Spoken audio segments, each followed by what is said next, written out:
"If this plane drops again, she falls on me first," Ethan Ward said.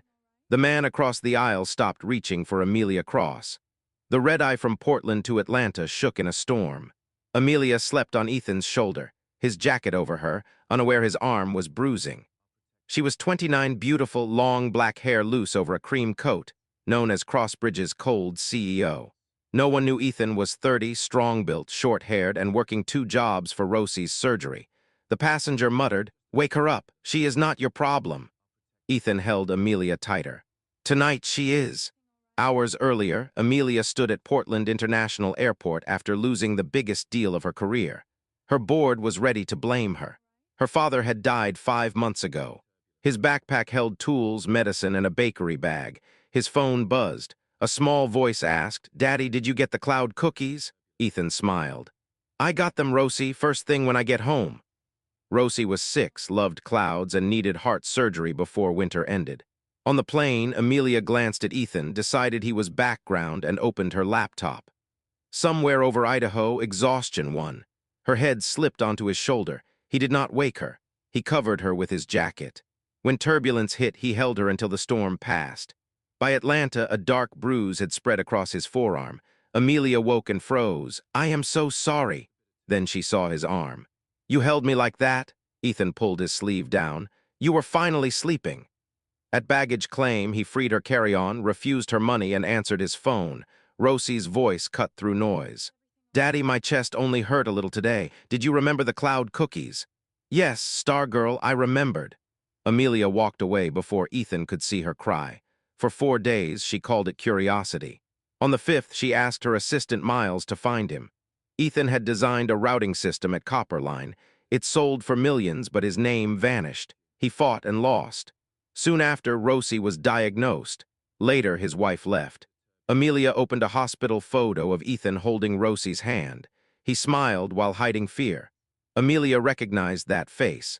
A week later, CrossBridge systems collapsed. Servers failed.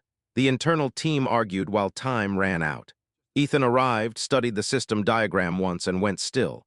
The IT director snapped, "We checked the relay path." Ethan said, "Then I will check it again." 11 minutes later, he found the real fault, a hidden secondary relay. A junior engineer whispered, "He is right." Amelia watched senior staff take credit while Ethan packed his tools. She followed him into the hall. "Work for me 3 months, flexible hours." Ethan looked at her calmly. "No, my daughter gets the hours I have left. I don't work where people are treated like parts." He walked away. Amelia stood with power she could not use. 2 days later, Amelia found his apartment in Decatur. Rosie opened the door in striped pajamas. "You are the airplane lady." "I saw you on TV," Rosie said. "You look sadder in real life." The apartment was small and warm, drawings on the walls. Rosie showed Amelia a drawing of Ethan with wings around a sleeping woman. "Daddy said you were tired." Amelia touched the paper. "He was right."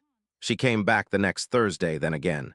Soon she brought crayons, ate pizza on the floor, and laughed. Later, Ethan told her about his wife leaving. Amelia told him about grief, pressure, and betrayal. "I do not know if the real me survived," Amelia whispered. Ethan said, "Maybe she is just tired of fighting you." That night, the power went out. Rosie climbed into Amelia's lap. "Are you staying, Miss Amelia?" Amelia had no answer but held the child tighter. If you have listened to the story till now, Soul Stories Untold team, thank you from the heart. Just one request, subscribe to our channel for more dramatic and emotional content in the future from us. Let's start again. CrossBridge had been breached. Client files were stolen. By 9, the stock fell 13%. Graham Voss, the oldest board member, called it leadership failure. "This is Amelia Cross breaking under pressure," he said. Ethan was brought in for forensic support. After 6 hours, he found the pattern.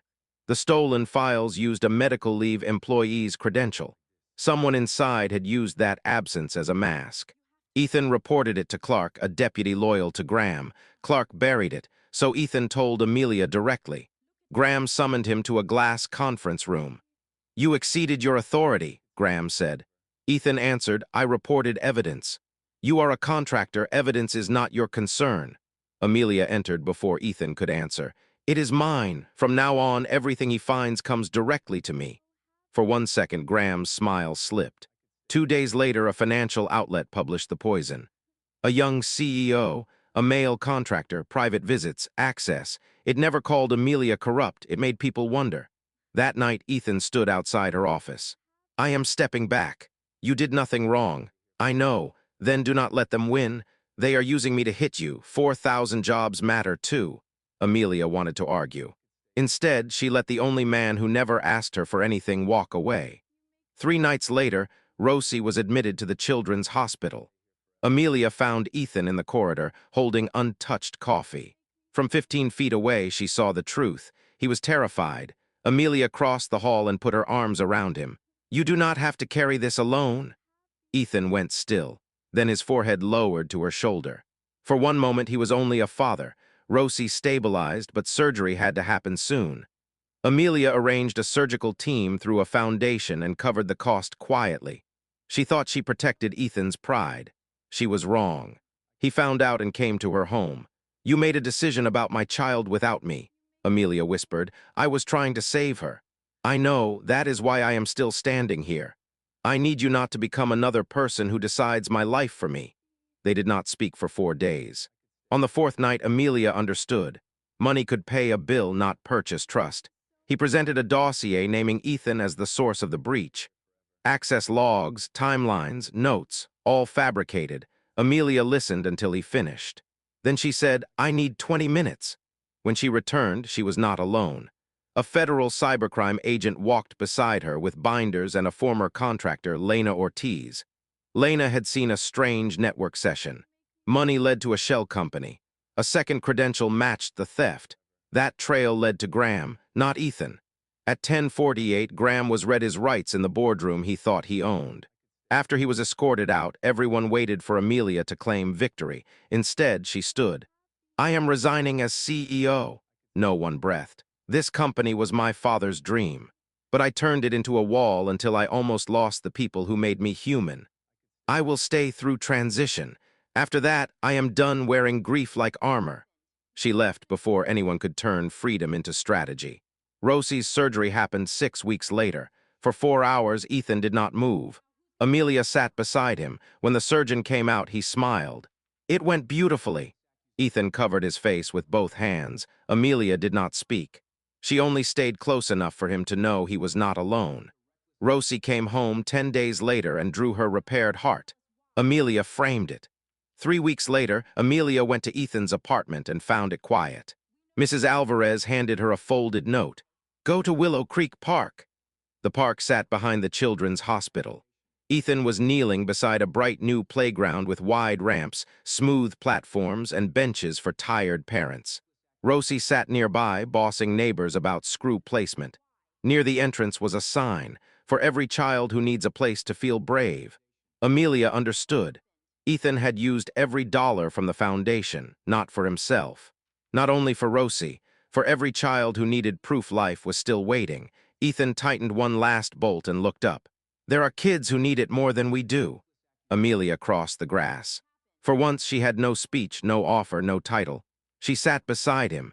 Then, fully awake, she rested her head on his shoulder, the same shoulder where she had collapsed above the clouds. Ethan went still for 1 second. Then he set down the wrench and wrapped his arm around her. Rosie watched with the satisfied smile of a child who knew the ending before the adults did. The first time Ethan held Amelia, she was too tired to stand alone. This time, he held the woman who had finally stopped running. And beside them, behind a hospital, surrounded by sunlight and second chances, the future began quietly.